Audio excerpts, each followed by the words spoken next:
বন্ধুরা, কেমন আছো? আশা করি তোমরা ভালো আছো, সুস্থ আছো। আমিও ভালো আছি। এখন রান্নাঘরে আসলাম। এই দেখো মাংস,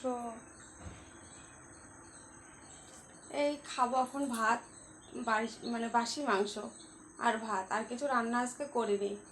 আজকে মাংস আছে বলে না আর কিছু করিনি। তা তোমরা কে কে বাসি মাংস পছন্দ করো অবশ্যই কিন্তু বলো। আমার তো খুব ভালো লাগে। মাংসটা গরম করা হয়ে গেছে, এইদিকে ভাত বাড়তে চলে আসলাম। সবার জন্য ভাত বাড়ছি এখন। ভাত বাড়াও হয়ে গেছে সবার। এদিকে মাংসটা আর দেবো সবাইকে। এ দেখো যা মাংস আছে আমাদের না হয়ে যাবে, একবেলা হয়ে যাবে। আর এদিকে শসাও কেটে রেখেছি, শসাটা দিয়ে আর বেশ গরম গরম ভাত, গরম মাংসটাও বাসি হলেও গরম হয়ে গেছে। ভাত বাড়া হয়ে গেছে, এখন না খাবো। এই দেখো বাসি মাংস আর ভাত। ভাতটা গরম, মাংসটা বাসি। ভাতটা গরম গরমই করেছি, যেহেতু মাংসটা ছিল তো ওই জন্য আর কিছু রান্না করিনি। সকালবেলা করেছিলাম আলু সিদ্ধ ভাত।